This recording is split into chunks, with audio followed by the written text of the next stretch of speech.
என்ன வார்த்தையை கொடுக்க வேண்டும் என்று சொல்லி யோசித்து கொண்டு இருக்கிற வேளையில் ஆண்டவர் போன வாரம் என்ன செய்தி கொடுத்தேன்? ஆமாம், கர்த்தர் திருப்பிக் கொள்வாய் என்ற வசனத்தின்படி நிச்சயமாக நீங்கள் திருப்பி கொண்டிருப்பீங்கன்னு நினைக்கிறேன். திருப்ப முடியாதவங்க திருப்பிடுவீங்க. இந்த வாரம் ஆண்டவர் தொலைஞ்சு போனதை தேட வந்திருக்கிறாரு. இன்றைக்கி வசனம் தான், தொலைந்து போனதையே காணாமல் போனதையும் நான் தேடி வந்தேன் என்று சொல்லி. அல்லேலூயா. ஒரு பாட்டு இருக்குது, எனக்கு நேற்று வசனத்தையெல்லாம் தியானிச்சிட்டு இருக்கும்போது, என்னை தேடி இயேசு வந்தார். அல்லேலூயா. எந்த வாழ்வை அவர் தேடி வந்தால் எல்லா வாழ்க்கையும். நீங்கள் நான் ஒரு காலத்தில் தேவனை அறியாதவர்களாக இருந்தோம், தேவனை அற்றவர்களாக இருந்தோம், பாவத்தில் இருந்தோம், ஏதோ ஒரு சூழ்நிலையில் நம்ம போயிட்டு இருந்தோம், எப்படியோ வாழ்க்கை நடந்துருச்சு. தேவன் தேடி வந்தார், உங்களை தொட்டார், உங்கள் வாழ்க்கை மாறியது. இன்றைக்கி கர்த்தருடைய பிள்ளைகளாக சந்தோஷத்தோடு அவரை மகிமைப்படுத்தி கொண்டிருக்கிறோம். எவ்வளோ பெரிய சிலாக்கியம். இன்றைக்கி இந்த பூமியில் நம்ம ஆண்டவரை ஆராதிக்கிறோம். ஒரு நாள் பரலோகத்தில் தேவனோடு கூட என்றென்றைக்கு யுகாயுகமாக அவரோடு இருப்போம். இன்றைக்கி உலகம் கிறிஸ்துவ மறுதளிக்கிற காலகட்டத்தில் போயிடுச்சு. கிறிஸ்து இல்லை, அவர் பொய் என்று சொல்லுகிற அளவுக்கு இன்றைக்கி ஏஐ அந்த மூலியமாக நிறைய கள்ள உபதேசங்கள் யூடியூப் வழியாக தான் வருது. ஏன்னா இன்றைக்கி நிறைய பேர் சின்ன பிள்ளையிலேருந்து பெரியவங்க வரைக்கும், வயதானவர் காலம் வரைக்கும் யூடியூப் அதை செல்லை கையில் வச்சுட்டு யூடியூப் பார்த்துக்கிட்டு தான் இருக்காங்க. எல்லா இடத்துலையும் பார்த்துக்கிட்டு தான் இருக்காங்க. நம்மளும் பார்க்குறோம். நான் பார்க்குறதுக்கு ஒரு நோக்கம் இருக்குது. என்ன நடக்குது, எப்படி என்னென்னா இந்த உலகத்தில் மாற்றங்கள் வந்து கொண்டு இருக்குது. ஆவிக்குரிய வாழ்க்கையில் நம்ம முன்னேறணும்னா சில தடைகள் எங்கெங்கிருந்து வருதுன்னு நமக்கு தெரிஞ்சு கொள்ளணுங்கிறதுக்காக தான் நான் அதை பார்க்குறது. மற்றபடி வேறு எதுவும் பார்க்குறதில்ல, அதிகமாக பார்க்குறதில்ல. சும்மா அதாவது மேலோட்டம் இல்லை, டீப்பாகவே போவேன். எதில் டீப்பாக போகிறேன் அப்படின்னா, மெசேஜ் கொடுக்குறவங்களுடைய வாழ்க்கை, தீர்க்க தரிசனம் சொல்கிற வாழ்க்கை, அப்புறம் புறமதித்தனர் இயேசுவை எப்படி அறிஞ்சிருக்காங்க, அவங்க என்ன சொல்கிறாங்கங்கிறதெல்லாம் பார்ப்பேன்.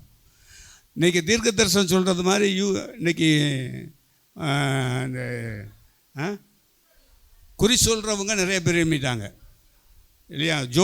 ஜோதிட கலைன்னு சொல்லி ஒருத்தன் என்னென்னமோ நிறைய வருது. இப்போ அவன் சொல்கிறது என்ன, இங்கே தீர்க்க தரிசனம் சொல்கிறது என்ன, வேத வசனம் என்ன சொல்லுது, அதைத்தான் நம்ம பார்த்துட்ருக்குறோம். அதை பார்த்து அதை கேட்டு தான் நான் உங்களுக்கு பிரசங்கத்தில் சொல்கிறேன் சில விஷயங்களை. இதுக்காகத்தான் நம்ம பார்க்குறோம். சரி, இல்லாவிட்டால் நம்ம பார்க்க போகிறதில்ல. அதில் நமக்கு நாட்டமும் கிடையாது. செய்தி கேட்கணுங்கெல்லாம் அவசரம் இல்லை. சில சமயத்தில் பாடல் கேட்பேன், அவ்வளோதான். மற்றபடி வேறு எது காரியத்துக்கு நான் டீப்பாக உள்ளே போகிறது கிடையாது. ஏன்னா உலகம் மாறி வருகிறது. ஏஐ என்கிற அந்த ஆப் வந்ததுலேருந்து அந்த அந்த அந்த ப்ரோக்ராம் எப்போ வந்துச்சோ அதுலேருந்து இன்னும் மோசமாக போய் கொண்டு இருக்கிறது. ஏஐ மூலியமாகவே ஒருத்தனை கொலை செய்யலாமா இல்லையா? அந்த மாதிரி இருக்குது. ஒருத்தனை கொலை செய்யலாம் அப்படிங்கன்னா ஒரு மனுஷனுடைய இருதயத்தை எவ்வளவுக்கு மாற்றலாங்கிறது தான் அவனுக்கு தெரியும். குழப்பத்தை கொண்டு வருவது தான் பிசாசுடைய தந்திரங்கிறத இதையும் புரிஞ்சுக்கணும். இதை புரிஞ்சு கொள்ளாமல் ஏஐ அதை பார்த்தேன், இதை பார்த்தேன், இதில் செய்கிறான், அவன் இப்படி பண்ணுறான், இவன் இப்படி சொல்கிறான், அவன் சொல்கிறது தான் உண்மையாக இருக்குது. இன்றைக்கி நடக்கிற காரியங்களை பார்க்கும்போது அவங்க சொல்கிறது தான் உண்மை என்று சொல்லி செஞ்சிட்ருக்காங்க. நீ எதை படித்தாலும் எதை தெரிந்தெடுத்தாலும் அதெல்லாம் தூரத்தை வச்சுட்டு நமக்கு இயேசு தான் முக்கியம். ஆமாம், அவர் வார்த்தை இதில் என்ன சொல்லியிருக்குதோ அதுதான் நடக்கும், அதுதான் இந்த உலகத்தில் நடந்து கொண்டு இருக்குது. ஆனால் இதை மறைச்சு அவங்க வெளியில் கொண்டு வரதுனால நம்முடைய மனக்கண்கள் என்ன செய்யுது, மூடப்பட்டு இருக்குது, நம்முடைய கண்கள் திறக்கப்படலை. ஸோ இதுக்காக நீங்கள் என்ன செய்யுங்க, நீங்கள் படிங்க. அதாவது யூடியூப் பாருங்கள், பார்த்துட்டா அவன் சொல்கிறது தான் கரெக்டு, இவன் சொல்கிறது தான் கரெக்டு. இன்றைக்கி டிபேட்டு மாதிரி ஆயிடுச்சு, பட்டிமன்றம் மாதிரி ஆயிடுச்சு. ஆமாம், அதனால் என்ன செய்கிறாங்க, நிறைய அதாவது ஆவிக்குரிய வாழ்க்கையில் நம்மளை விழத்தள்ளுவதற்கு என்னென்ன வழிகள் இருக்குதோ கிறிஸ்தவனே நம்மளை தள்ளுறான். கிறிஸ்தவம் வளராததுக்கு காரணம் கிறிஸ்தவன் தான், தெரியுதுங்களா? அதனால் ஜாக்கிரதையாக இருங்க. ஆவிக்குரிய பிள்ளைகள் பிரித்தெடுக்கப்பட்ட பிள்ளைகள். ஆகவே நீங்கள் ஜாக்கிரதையாக இருக்கணும். இந்த உலகத்தோடு நமக்கு சம்பந்தம் இல்லை. அவன் அதை தான் சொல்கிறான். கிறிஸ்தவர்கள் உலகத்தோடு சம்பந்தப்பட்டவர்கள் இல்லையே, எங்கள் உலகம் இந்த உலகம் இல்லை, அந்த உலகம் தானே சொல்கிறாங்க. அந்த உலகத்துக்காரங்க ஏன் இந்த உலகத்தில் இருக்கிறதெல்லாம் விரும்புகிறாங்க அப்படின்னு கேட்குறான். ஒரு கேள்வி கேட்குறானா? அப்போ இந்த கேள்விக்கெல்லாம் பதில் யார் சொல்கிறது? கிறிஸ்தவன் தான் சொல்கிறேன், கேட்குறது கிறிஸ்தவன் தான். அப்போ நம்ம தானே சொல்லணும், இந்த உலகத்தில் நாங்கள் இருந்தாலும் இந்த உலகத்துக்குரியவைகளை நாங்கள் பயன்படுத்தி கொள்வதற்கு ஆண்டவர் எங்களுக்கு கிருபை செய்திருக்கிறார். அவர் தான் எங்களுக்கு ஆசீர்வதித்து கொடுத்துருக்கிறார். அவர் கொடுத்த ஆசீர்வாதத்தில் தான் நாங்கள் வாழ்ந்து கொண்டிருக்கிறோம் அப்படின்னு நம்ம சொல்கிறதுக்கு தைரியம் இருக்குதா? அதனால தான் ஆண்டவர் நம்மளை தேடி வந்திருக்கிறார். நம்மளை ரட்சித்து நம்மளை பாவத்தை எல்லாம் மன்னித்து நித்திய வாழ்வுக்கு நம்மளை அழைத்து கொண்டு போவதற்காகவே அவர் மனுக்குலத்துக்கு மனுஷனாக வந்து நம்மளோடு கூட இருந்து ரட்சிப்பை கொடுத்து வழி நடத்தி கொண்டிருக்கிறார். இன்றைக்கும் அந்த ரட்சிப்பு நமக்குள்ளே கிரியை செய்து கொண்டிருக்கிறது. அந்த ரட்சிப்பு தான் நம்மளை காத்து கொண்டு இருக்கிறது. அப்படி போதித்து அவருடைய சத்தியங்கள் மாத்திரம்தான் நம்மளை வழி நடத்தி கொண்டிருக்குது. ஹல்லேலூயா. பிசாசும் வசனத்தை போதிக்கிறான் இல்லைங்களா? கள்ள போதகனும் வசனத்தை போதிக்கிறான், கள்ள தீர்க்கதரிசியும் வசனத்தை போதிக்கிறான். ஆனால் ஆவிக்குரியவர் நிதானித்தறிய வேண்டும். புரியுதா உங்களுக்கு? நீங்கள் ஆவிக்குரியவர்கள் நிதானித்து எல்லாம் சொல்கிறதெல்லாம் மண்டையாட்டிகிட்டு இருக்கக்கூடாது. அப்படியே மண்டையாட்டினாலும் வேதத்தை வந்து தியானித்து உங்களை சீர்படுத்தி கொள்ள வேண்டியது நீங்கள் தான். ஏன்னா உங்களுக்குள்ள ஆவியானவர் இருக்கிறார். யாரும் உங்களுக்கு கற்றுக் கொடுக்கணும் போதிக்கணும்னு அவசியமே இல்லை. ஆவியானவர் உங்களுக்குள்ளே இருந்தால் எது கரெக்டு எது தப்புன்னு சொல்லி உங்களால் தீர்மானிக்க முடியும். Price the Lord. ஆகவே அப்பப்பொழுது நாம் சபைக்கு வேண்டிய காரியங்களே ஆவியானவர் நமக்கு கொடுத்து கொண்டு தான் இருக்கிறார், போதித்து கொண்டு தான் இருக்கிறார். நம்ம ஜாக்கிரதையாக இருக்கணும். Price the Lord. நான் அடிக்கடி யோசிப்பேன், இந்த உலகம் எப்படி போய்கிட்டு இருக்குது பாருங்கள். நான் சின்ன பிள்ளையில் இருக்கும்போது இப்போ பெந்தகோஸ்து சபை இருந்த காலம் வேறு, இன்றைக்கி இருக்கிற பெந்தகோஸ்து சபையினுடைய காலம் வேறையாக இருக்குது, மாறுபட்டு இருக்கிறது. Price the Lord. ஆகவே ஆண்டவர் இன்றைக்கி வந்தால் எத்தனை பேர் போவாங்க அப்படிங்கிறதுனே தெரியாது, அந்தளவுக்கு இருக்குது. ஸோ ஆண்டவர் நமக்கு ஒரு வருஷத்தை கூட்டி கொடுக்குறாரு அப்படின்னா நாம் என்ன செஞ்சுருக்கிறோம் கர்த்தருக்காகங்கிறத தீர்மானிக்கிறதுக்கு தான், நம்மளை சரி பண்ணி கொள்வதற்கு தான். சரி, கர்த்தர் வந்து உங்களை வழி நடத்துவார். அவன் நீங்கள் டிவி பார்த்தாலும் சரி, செல்ஃபோன் கையில் வச்சு பார்த்தாலும் சரி, இன்றைக்கி செல்ஃபோன் தான் ஒரு மனுஷனை மாற்றுது. ஆதாம் ஏவாள் மாற்றினது செல்ஃபோனு தான். என்ன பாஸ்டர் செல்ஃபோனே இல்லை செல்ஃபோனுங்கிறீங்களே? அவன் கண்ணை மயக்கினது எதுங்க? பழம் தானே. இன்றைக்கி கண்ணை மயக்கிறது எது? நீங்கள் ஆப்பிளை கொடுத்தா வாங்கி சாப்பிடுவீங்களா? ஃபோனை கையில் கொடுத்தா முதல்ல நோண்டுறது. நீ சின்ன பிள்ளைகள் எடுத்துக்கோங்க, சின்னங்க எங்கள் வீட்டில் இருக்கிற 2 சின்ன பிள்ளை இருக்குது, பிரித்து மேய்ஞ்சிருதுங்க. அந்த அளவுக்கு அப்போது அந்த ஞானம் அந்த சின்ன பிள்ளைகளுக்கு வந்துருச்சு. அப்போ அந்த சிந்தை எல்லாம் எங்கே இருக்குது? பிசாசு அப்படி மாற்றிட்டான். குழந்தைகள்ல இருந்து பெரியவங்க வரைக்கும் இன்றைக்கி மாறி போய் கிடக்குது. அதனால் இந்த ஏஐன்னு உள்ளக்குள்ளே வந்துருச்சு அப்படின்னா இந்த பிள்ளை சின்ன வயசுலேயே கற்றுக்கொள்கிறதுக்கு ஈஸியாக மைண்டில் போய் செட் ஆகிடுதுங்க. நம்ம சொல்லிக் கொடுக்கணும்னு அவசியமே இல்லை. அது எதையோ நோண்டி என்னென்னமோ செஞ்சிருது வச்சுக்கோங்க. ஆனால் இந்த உலகத்தை சீரழிக்கிறது எது அப்படின்னா, அன்னைக்கு ஆதாம் ஏவாள் செஞ்ச ஒரு காரியம் ஆண்டவர் சொன்னார் இது வேண்டான்னு, அதுதான் வேண்டுன்னு போச்சுங்க. இன்றைக்கி ஆண்டவர் சொல்கிறார் இது வேண்டான்னு தான் சொல்கிறாரு, அதுதான் வேண்டுன்னு சின்ன பிள்ளையிலேருந்து பெரியவங்க வரைக்கும் நிற்கிறோம். அதோட ஆரம்பத்துலையாவது ஒரு சின்ன ஃபோன் மாதிரி வச்சுருந்து காதோட கேட்டு பேசிக்கிட்டே போகணும். ரோட்டில் போகிற பிள்ளைகளுக்கு பின்னாடி வர பஸ்ஸு தெரிய மாட்டேங்குது, ஹாரன் சத்தம் கேட்க மாட்டேங்குது. அவ்வளோ ரொம்ப ஈகராக இன்ட்ரெஸ்டாக பேசிட்டு போகிறாங்க. அடித்து போட்டே போகணும், போட்டால் பரவாயில்ல. அந்தளவுக்கு மோசமாக போயிடுச்சு. நீங்கள் ஜாக்கிரதைங்க, யூஸ் பண்ணுங்கள், அதுக்கு முக்கியத்துவம் கொடுக்காதீங்க. ரிசீவிங் கால் வந்துச்சுன்னா ரிசீவ் பண்ணுறதுக்கு எடுத்துக்கோங்க, பேசணுன்னா பேசுறதுக்கு வச்சுக்கோங்க. வீட்டில் இருக்கும்போது வேறு ஏதாவது தேடணும் பார்க்கணும் வைக்கணும் அப்படின்னா கேளுங்க. அதனால் ஆண்டவர் நம்மளை தேடி வருகிறார். நம்ம வீட்டில் இருக்கிறோம், நமக்கு ஆண்டவரை பற்றி தெரியாது, ஆரம்பத்தில் தெரியாது. சுவிசேஷம் அறிவிக்கப்பட்ட போது உங்கள் இதயம் அந்த சுவிசேஷத்தை ஏற்றுக்கொண்டது. இன்றைக்கி இதயம் சுவிசேஷத்தை ஏற்றுக்கொள்ளாதபடிக்கு இன்றைக்கி வரக்கூடிய ஜென்ரேஷன் அடைக்கப்பட்டிருக்கு. காரணம் இந்த செல்ஃபோன் தான். இது அதில் இருக்கும்போது சுவிசேஷம் உள்ளே போகிறது தடையாக இருக்குது. அதனால் ஆண்டவர் சொல்கிறார், யாரை தேடி வந்தார் தெரியுமா? உங்களையும் என்னையும் தேடி தான். புறஜாதிகள்கிட்ட போகவே இல்லை. ஆண்டவர் சொல்கிறார், நான் இஸ்ரவேல் ஜனங்களுக்காக தான்ப்பா வந்தேன், அவங்கள தேடி தான் வந்தேன். அவங்கள்ட்ட போங்க. பின்வாங்கி போனவங்க, ஒடுக்கப்பட்டவர்கள், தள்ளப்பட்டவங்க, புறக்கணிக்கப்பட்டவர்கள், விதவைகள், திக்கற்றவர்கள், கைவிடப்பட்டவர்கள், எல்லாத்தையும் அவங்கள தேடி போங்க. அவங்கெல்லாம் எங்கே இருக்காங்க? இஸ்ரவேலில் தான் இருக்காங்க. முதல்ல அவங்க வீட்டுக்கு போ. நானும் அவங்களுக்காக தான் அனுப்பப்பட்டு வந்தேன். பிரைஸ்லாம் அதெல்லாம் சொல்லும்போது பார்க்கும்போது அன்றைக்கி சொன்ன வசனங்கள் இன்றைக்கி கிரியை செய்து கொண்டு இருக்கிறதை பார்க்குறேன். இன்றைக்கி ரட்சிக்கப்பட்டிருக்கிற நீங்களும் நான் தான் இஸ்ரவேல் ஜனம். இதில் தள்ளப்பட்டவர்கள் எத்தனை பேர் இருக்கிறோம்? புறக்கணிக்கப்பட்டவர்கள் எத்தனை பேர் இருக்கிறோம்? அவமானப்பட்டவர்கள் எத்தனை பேர் இருக்கிறோம்? ஒதுக்கி வைக்கப்பட்டவர்கள் எத்தனை பேர் இருக்கிறோம்? ரட்சிக்கப்பட்டவங்க தான். இவங்கள்ட்ட முதல்ல போய் ஆனவங்களை இருதயத்தை தேற்று, அவங்க இருதயத்தை பலப்படுத்து, அவங்கள திருப்பி கொண்டு வா. அவங்களுக்காகத்தான் நான் வந்தேன், நீங்களும் அவங்களுக்காக போங்க. ஆண்டவர் அதைத்தான் கற்றுக் கொடுக்கறதுக்கு வந்தார். பிரைஸ் எல்லாம். நான் இதை தியானித்து கொண்டு இருக்கும்போது, என்ன ஆண்டவரே இந்த வார்த்தையை குறித்து என்ன பேசணும்னு சொல்லும் பொழுது ஒரு சில காரியங்களை எனக்கு வெளிப்படுத்தி காண்பித்தார்.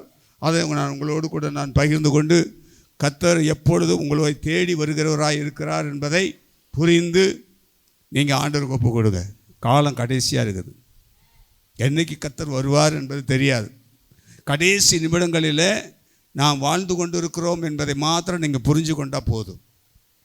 ஏன்னா நம்முடைய சிந்தை, செயல், எண்ணங்கள் எல்லாவற்றையும் அதாவது முடக்குவதற்கு சாத்தான் எல்லா வழிகளையும் அவன் உபயோகப்படுத்தி கொண்டே இருக்கிறான்ங்கிறத யோசித்து பாருங்கள். எந்தெந்த வழியில் என்னென்ன செய்கிறாங்கிறத யோசித்து பாருங்கள். ஒரு காலத்தில் செல்ஃபோன் வர்றதுக்கு முன்னாடி ஒரு சின்ன டப்பா மாதிரி ஒரு டிவி இருந்துச்சு. சின்ன டப்பா மாதிரி. அந்த டிவியை எப்போயாவது போடும்போது இந்த மாதிரி ஒன்று தான் வரும். அது கவர்மெண்ட் இதிலேருந்து சேனல்லேருந்து தான் ஒரு சில சேனல் தான் பார்த்துருந்தோம். ஆனால் அதுக்கப்புறம் ப்ரைவேட்டுக்கு போனதுக்கப்புறம் ஏகப்பட்டது வந்துருச்சு. நைட்டு 11 மணி 12 மணிக்கெலாம் வித்தியாசமான படங்களை போட்டு ஜனங்களை. ஆமாம். இப்போ என்னாச்சு? செல்ஃபோன் தான் நம்முடைய வாழ்க்கையும் குடும்பத்தையும் கெடுக்குது. அதனால் பாருங்கள், குடும்பத்தை கெடுக்காதபடி, உங்கள் வாழ்க்கையை கெட்டு போகாதபடி அது எந்த அளவுக்கு எந்த இடத்துல வைக்கணுமோ வச்சுக்கோங்க. இப்போ இந்த செல்ஃபோனை காட்டிலும் மேலான செல்ஃபோன் ஆப்பிள் ஃபோன் வந்துருச்சு. அப்புறம் என்ன இருக்குது? அதை காட்டில் விலை உயர்ந்தது. லட்சக்கணக்கில் போட்டு வாங்கி அதை வேஸ்ட் பண்ணிவிட்டு உட்காந்துருக்காங்க. Praise lord. ஆகவே அதில் போட்டு பணத்தை செலவழிக்கிறதை காட்டிலும் நமக்கு தேவையானது ஒன்றே, கர்த்தருடைய பிள்ளைகளுக்கு வசனம் மட்டுமே. அல்லேலூயா. ஆகவே நீங்கள் படிங்க, நல்லா படிங்க, பெரிய இடத்துக்கு போங்க, பெரிய ஆளாக வாங்க. செல்ஃபோனும் பாக்கெட்லேயே வச்சுக்கோங்க. எதுக்கு அப்படின்னா, நல்லது கெட்டது எது என்பதை அறிந்து கொள்கிற எண்ணம் உங்களுக்கு வரணும். புரியுதா உங்களுக்கு? அல்லேலூயா. எது நல்லது எது கெட்டது? கெட்டதை தூக்கி போட்டுருங்க, நல்லதை வச்சுக்கோங்க. ரைஸ்லாம் சொல்லுவாங்க, நான் வச்சுருக்கிறது என் படிப்புக்காக மட்டும்தான் அந்த செல்ஃபோனை வச்சுக்கேன். சரி, ரைட்டு. இன்றைக்கி செல்ஃபோனை சபைக்குள்ளே கொண்டு வரதுக்கு ஏன் காரணம் என்ன? இல்லை, அதில் வசனம் இருக்குது. வசனத்தை பார்க்கும்போது நான் அதை வசனத்தை பார்க்குறேன். வசனத்தை படித்து முடிச்சோன்னா அடுத்தது என்ன செய்வார்? டக்குன்னு இப்படி மேலே தூக்குவார். இதில் செல்ஃபோனு டச் ஃபோனு தானே, உடனே மாற்றிடும். அது வேறு எதை பார்க்கும். சரி, நிறைய மோசமான காரியங்கள் நடந்துக்கிட்டு இருக்குங்க. சபையிலையும் சரி, உலகத்துலேயும் சரி, மற்ற காரியங்கள்லையும் சரி. மோசம்னா மோசம், படு மோசம். பாவம் தண்ணீரை போல் ஊற்றப்படும் சொல்கிற காலம் இது. நீங்கள் எந்த அளவுக்கு புரிஞ்சுருக்கீங்களோ எனக்கு தெரியாது. இதெல்லாம் யோசித்து சபையை எப்படி சீர்படுத்த வேண்டும் என்ற எண்ணத்தில் தான் நான் பேசி கொண்டிருக்கிறேன். ஒருத்தர் கூட கைவிடப்படக்கூடாது. நம்முடைய சபையில் இருக்கிற ஒருத்தர் கூட கைவிடப்படக்கூடாது. இந்த உலகத்தில் தான் இருக்கிறோம், பாவமான உலகத்தில் தான் இருக்கிறோம். இந்த பாவமான உலகத்துக்குள்ளே இருந்தாலும் கர்த்தர் அதில் இந்த நான் ஒரு தடவை அடிக்கடி சொல்வேன், குளத்தில் இருக்கிற தாமரை இலையில் என்ன ஒட்டாது? இந்த தண்ணி ஓட்டவே ஓட்டாது. அது ஆடி அம்பிட்டு கீழே போயிடும். அதுபோல் இந்த குளங்கிறது உலகம். இந்த உலகத்துக்குள்ளே நாம் தாமரைகளை போல் இருக்கணும். அந்த சின்னத்தை மறந்துடுங்க, இது தாமரை இலையை சொல்கிறேன். பிரைஸ் எல்லாம். அது மாதிரி நம்ம இந்த உலகத்தில் இருந்தாலும் இந்த பாவம் நம்மளை ஒட்டி கொள்ளக்கூடாது. இந்த பாவமான காரியத்துக்குள்ளே நம்ம போகக்கூடாது. எது கர்த்தர் வேண்டான்னா வேண்டாம், அதெல்லாம் விட்டுருங்க. வேண்டாம். Praise lord. கண்ணு பார்த்துச்சுன்னா பாவத்தில் விழுந்துருவான், காது கேட்டுச்சுன்னா பாவத்தில் விழுந்துருவான். நம்முடைய சரீரத்தை பரிசுத்தமாய் காத்துக்கொள்ளுங்கள். Price Lord. கர்த்தர் சீக்கிரம் வருகிறார். சரி, வாசிக்கலாம். லூக்கா எழுதின சுவிசேஷம் 19வது அதிகாரம் 5-10 வரைக்கும் உள்ள வசனத்தை வாசி. ஆ ஆ ஆ ஆ ஆ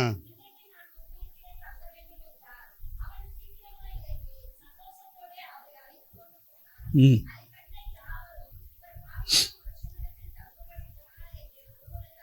ம்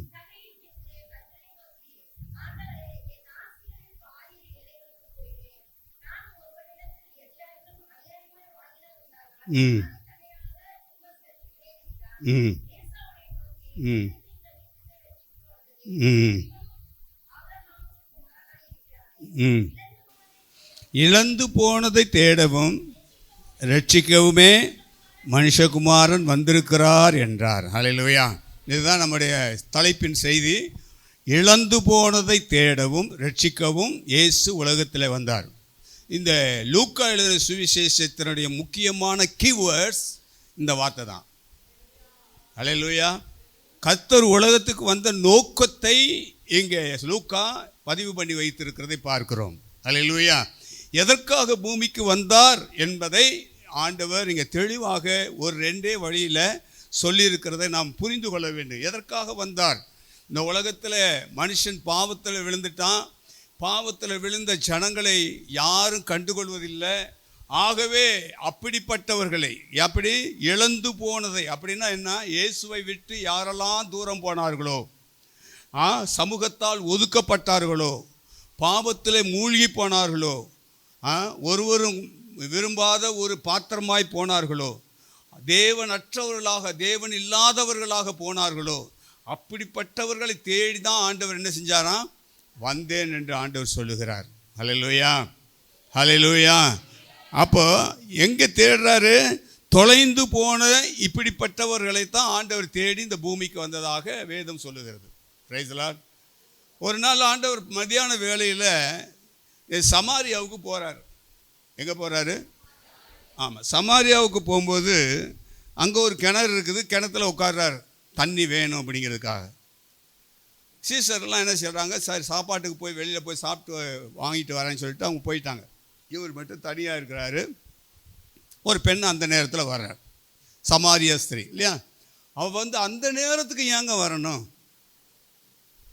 இவர் ஏன் அந்த நேரத்துக்கு அங்கே போகணும்? நம்ம பார்வை எப்படி இருக்கும்? இவ ஏன் அங்கே போனா? இவன் எதுக்கு அங்கே போனான்? அவள் கூப்பிடாமையா அவன் போனான்? இன்னைக்கு உலகத்துடைய மைண்டு எப்படி இருக்குது? அப்படி தானே இருக்குது. ஆனால் ஆண்டவருடைய மைண்டு என்ன? என்னுடைய ஆகாரம் அந்த பூமிக்குரிய ஆகாரம் இல்லை, ஆவிக்குரிய ஆகாரம். அது என்ன? ஒரு ஆத்மாவை ரட்சிக்க வேண்டும். அதுக்கு தான் அவர் வழியாக போய்கிட்டே இருக்கிறாரு. தான் வந்துச்சு, தண்ணிக்கு அங்கே வந்துட்டார். அந்த அம்மா ஏன் அந்த நேரத்துக்கு வந்துச்சு அப்படின்னா, பகலில் எல்லாரும் தண்ணி பிடிக்க வரும்போது இவளை பற்றி எல்லாம் பேசுவாங்க. இவள் வந்துட்டா வார், ஏன்னா அவள் ஒரு பாவி. அதனால் எல்லாரும் சேர்ந்து கும்பலம் போட்டு இவளை மொட்டை அடிச்சு விட்ருவாளுங்க அப்படின்னு சொல்லி தெரிஞ்சது தான். இவள் வாய் பேசுனா என்ன பேசியிருப்பா? வந்துட்டாளுங்க, பெரிய என்னை பற்றி பேசுறதுக்கு வந்துட்டாளுங்க. பொண்ணுங்களை பற்றி தெரியாது அப்படின்ட்டா போச்சுல்ல. அதனால் இவளும் கெட்டுக்கக்கூடாது, நானும் அவளை பற்றி பேசக்கூடாதுங்கிறதுக்காக யாரும் இல்லாத நேரத்தில் தண்ணிக்கு போகலான்னு அவள் வந்துட்டா. இவர் நடந்து வந்த களைப்பில் கண்ணு வந்துட்டார். இவங்க போனவங்க என்னடா பொண்ணோட பேசிகிட்டு இருக்காருன்ட்டு இவங்களுக்குள்ள ஒரு சந்தேகம் வைப்பார். ரைஸில் சாப்பாடு இருந்துச்சு, நீ அறியாத ஆகாரம் ஒன்று இருக்குதுப்பா அப்படின்னு. அப்போ இவள்கிட்ட பேசுகிறாரு. அவருடைய பேசுகிறோன்னு அவருடைய இருதயம் மாறுது. அந்த இதெல்லாம் கான்வர்சேஷன் எல்லாம் உங்களுக்கு தெரியும், என்ன பேசுனாங்க, என்ன செஞ்சாங்க. அப்போது ஆண்டவர் பேச பேச பேச அவருடைய இருதயத்தில் தாகம், என்ன தாகம் வந்துச்சு? இன்னமும் ஆண்டவரை அறிந்து கொள்ள வேண்டும் என்ற ஒரு தாகம் அவளுக்குள்ளே வந்துச்சு. அவளை பற்றி ஆண்டவர் தீர்க்கதரிசனமாக சொல்கிறாரு. இவள் போய் ஊருக்குள்ளே சொல்லிட்டா. அவள் ஊரில் சொன்னதுனால ஒருவேளை மேசி அவள் இருப்பாரோ என்று எல்லாரும் வராங்க. ஆகவே இவள் நிமித்தம் அல்ல, அவருடைய வார்த்தையை கேட்ட நிமித்தம் நாங்கள் அவர் மேசியா என்று கண்டு கொண்டோம் என்று சொல்கிறார்கள். ஒருத்தியை தேடி போனார், ஒருத்தி ஊரவே கூட்டி வந்துட்டா. அப்போது உங்களை தேடி வந்திருக்காருன்னா உங்கள் வாழ்க்கையில் ஒரு மாற்றம் ஏற்பட போகிறதுன்னு அர்த்தம். ஹல்லேலூயா. என்னை தேடி இயேசு வந்தா, எந்தன் வாழ்வை மாற்றி விட்டா. என்னை தேடி இயேசு வந்தா, எந்தன் வாழ்வை மாற்றி விட்டா. மகனானே, ஆண் மகளானே, மகனானே, நான் மகளானே. அப்பா பிதாவே என்றழைக்கும் உரிமையை எனக்கு தந்தா. அப்பா பிதாவே என்றழைக்கும் உரிமையை எனக்கு தந்தா. என்னை தேடி இயேசு வந்தா, எந்தன் வாழ்வை மாற்றி விட்டா. என்னை தேடி இயேசு வந்தா, எந்தன் வாழ்வை மாற்றி விட்டா. ஹல்லேலூயா. இயேசு வந்தா, நம்மளை தேடி வந்தா நம்ம வாழ்க்கை மாறிடுச்சு. உங்களை தேடி வந்தார், ரட்சிக்கப்பட்டு இன்றைக்கி ஆண்டவருடைய பிள்ளையாக இருக்கீங்க. Price the Lord. உங்களை ஒருபோதும் கர்த்தர் கைவிட மாட்டார். அல்லேலூயா சொல்லுவோமா? என்னை சொல்லுங்களேன், என்னை இயேசு ஒருபோதும் கைவிட மாட்டார். அல்லேலூயா. இப்போ இந்த சம்பவம், இவர் எரிக்கோவுக்குள்ளே போய் பிரவேசிக்கிறார். பிரவேசிக்கும் போது ஒருத்தன் வரான். யார்? சகேயு பார்க்குறான். இவ்வளோ பெரிய கூட்டமாக இருக்கிறேன், நானும் இயேசுவை பார்க்க வேண்டும். அவர் எப்படிப்பட்டவரோ. அவன் என்ன செய்கிறான் நினச்சி உள்ளுக்குள்ளே பார்க்குறான். முடியல, இவன் குட்டை மீசி போடுவாங்க. அதனால் என்ன செய்கிறான், அவனுக்கு ஒரு தந்திரமான எண்ணம் வந்துச்சு. முன்னாடி ஓடி போய் இந்த வழியாக தானே வரணும், காட்டத்தி மரத்தில் போய் உட்காந்துக்கிட்டான். ஆண்டவர் அந்த நேரம் வந்து காட்டத்தி மரத்தில் அவன் நின்றுட்டார். எல்லோரும் பின் வந்தவங்களாம் என்னடா இங்கே வந்து நிற்கிறாரு. மேலே பார்க்குறாரு. சகைவே சீக்கிரம் வா, உன் வீட்டில் நான் தாங்க போகிறேன். அவன் சீக்கிரமாக வந்தான். பாருங்க, சீக்கிரம், அந்த சீக்கிரம் என்ற அந்த அவசர, அந்த காரியம், அவசர செய்தி, சீக்கிரம் வா அப்படின்னா ஏதோ ஒரு காரியம் நடக்க போகுதுன்னு அர்த்தம். அவனும் என்ன செஞ்சான், வார்த்தைக்கு கீழ்ப்படி சீக்கிரமாக இறங்கினான். இன்னைக்கு நமக்கு ஆண்டவர் இது கட்டளை கொடுக்காரு, சீக்கிரம் வா, சீக்கிரம் செய், சீக்கிரம் இதை பார் அப்படின்னா அதுக்கு நம்ம கீழ்ப்படி சீக்கிரமாக செய்யும் போது மாற்றம் உண்டாகும். அதுக்கு தான் தேடி வந்திருக்கிறாரு. அல்லேலூயா. வந்தான், இறங்கி வந்தான், ஒன்றுமே பேசலை. பின்ன அவன் வீட்டுக்கு போகிறதுக்கு வராங்க. இப்போ எல்லா கூட்டமும் என்ன செய்யுது, பாவியான மனுஷன் வீட்டுக்கு போகிறாரு பாரு. ஜனங்களுடைய என்ன இருக்குது, அவருடைய இருதயத்தை அறிந்து கொள்வதற்கு யாருக்குமே இல்லை. அவங்க சொல்கிறாங்க. உடனே இவன் என்ன நினைக்கிறான், ஆண்டவர் எதுவுமே பேசலை. இப்போ இவன் என்ன சொல்கிறான், யார்? சகேயு சொல்கிறான், ஆண்டவரே நான் யாரிடத்துலையாவது ஏதாவது வாங்கியிருந்தா நான் அதனை திருப்பி கொடுத்துட்றேன், ரிட்டர்ன் பண்ணிடுறேன். என்னுடைய ஆஸ்தியில் எவ்வளோ இருக்குதோ அதில் பாதியை நான் ஏழைகளுக்கு நான் கொடுத்துட்றேன்னு சொல்கிறேன். அல்லேலூயா. ஏதாவது சொன்னாராங்க, எதையாவது பேசினாரா, அவர் வாய்ப்பு ஏதாவது பேசினாரா? உன் வீட்டுக்கு தான்ப்பா வரேன்னு சொன்னேன், வீட்டுக்கு போகிற வழியில் உங்கள்கிட்ட காரியம் நடந்து போச்சு. அவன் இருதயத்தில் எல்லாம் மாற்றம் அடைந்து வீட்டுக்குள்ளே போகும்போது ரட்சிப்பு வந்துச்சுன்னு சொல்கிறாரு. ரைசலாக சொல்லுவோமா? நீ இயேசுவை தேடி அங்கே இயேசு தேடி அங்கே போகிறாருன்னா அவன் உள்ளத்தில் ஒரு மாற்றம், வீட்டில் ரட்சிப்பு. அதுதான் இன்றைக்கி உங்கள் உள்ளத்தில் மாற்றம், உங்களுக்கு ரட்சிப்பு. உங்கள் மூலியமாக உங்கள் குடும்பம் ரட்சிக்கப்படும், ஆசீர்வதிக்கப்படும். உங்கள் நிமித்தமாக உங்கள் குடும்பத்தில் இருக்க யாவரும் பாதுகாக்கப்படுவார்கள். அல்லேலூயா. சகையை தேடி போனதுக்கு இதுதான் காரணம். சமாரிய ஸ்திரியை தேடி போனதுக்கு இதுதான் காரணம். அல்லேலூயா. அவள் ரட்சிக்கப்பட்டு பரிசுத்தமானால் இவன் குடும்பத்துக்கு ரட்சிப்பு உண்டானது. குடும்பத்தில் இவனை பற்றி நீங்கள் பாருங்கள், பணம் இருந்துச்சுங்க, நிறைய பணம் இருந்துச்சு. என்ன இல்லை, 1000 இருந்தும் வசதிகள் இருந்தும் no peace of mind. Praise the lord. அப்படின்னா என்னங்க அர்த்தம்? எல்லாம் இருக்குதுங்க, ஆமாம், உள்ளுக்குள்ள சமாதானம் இல்லை. அதனால தான் இயேசு எப்படிப்பட்டவரோ என்று பார்க்க வந்தேன். என் இருதயத்தில் தான் சமாதானம் இல்லைன்னு பார்த்தேன், வீட்லேயும் சமாதானம் இல்லை. அதனால தான் ஆண்டவர் வீட்டில் சமாதானத்தை கொடுத்து ரட்சிப்பை கொடுத்துட்டாரு. பிரைஸ் தி லார்ட் சொல்லுவோமா? ஆகவே இன்றைக்கி ஆண்டவர் உங்களை தேடி வந்திருக்கிறார், உங்களுக்கு ரட்சிப்பை கொடுத்துட்டார், உங்களுக்கு எல்லா நன்மைகளையும் கொடுத்துட்டார். இன்னும் ஏதோ உங்களுக்குள்ளே ஏதோ ஒரு காரியம், அது ஆண்டவரை இன்னும் அதிகமாக நீங்கள் பற்றி கொள்ளும் பொழுது, கர்த்தர் உங்கள் இருதயத்தில் வாசம் பண்ணும் பொழுது, கர்த்தர் காரியத்தை எல்லாம் மாறா பண்ணுவார். அல்லேலூயா. இழந்து போன அந்த சமாதானத்தை ஆண்டவர் கொடுப்பதற்கு தான் உங்களை தேடி வந்திருக்காரு. இன்னைக்கு நீ எந்தெந்த காரியத்தில் சமாதானத்திலேருந்து கண்ணீர் விட்டு கதறி கொண்டு இருக்கிறீங்களோ அதுக்காகத்தான் உங்களை ஆண்டவர் தேடி இன்னைக்கு வந்திருக்கிறார். அல்லேலூயா. ஆகவே ஒரு என்ன செய்கிறான், பாவத்தினால தன் வாழ்க்கையை இழந்து போயிட்டான். வாழ்க்கையை அந்த ஊரே அவளை பாவி என்று சொல்லுது. இப்போ ஒருத்தன் விருந்துக்கு கூப்பிட்றான். யாருன்னு உங்களுக்கு தெரியுமா? சீமோன். சரி, அவன் ஒரு குஷ்டரோகியாக இருந்தான். கர்த்தர் அவனை சுகப்படுத்தினார். ஸோ அவன் ஆண்டவரை கூப்பிட்டு விருந்து கொடுக்குறான். விருந்துக்கு போனதுக்கு ஒரு நோக்கம் இருக்குது. அவன் கூப்பிட்டாங்கிறதுக்காக உடனே ஆண்டவர் போகல. அங்கே ஒரு பாவியான ஸ்திரீ என்னை தேடி வருவா, அவளுக்கு நான் வாழ்க்கையை கொடுக்கணும். என்ன வாழ்க்கை கொடுக்கணும்? பாவத்திலிருந்து விடுதலை கொடுக்கணும். Price the Lord. ஏன்னா அவள் அநேக நன்மைகளை செய்ய காத்திருக்கிறாள். யாருக்காக? கர்த்தருக்காக காத்திருக்கிறாள். அதனால் அங்கே வீட்டுக்கு போகிறா. அந்த வீட்டு ஓனர்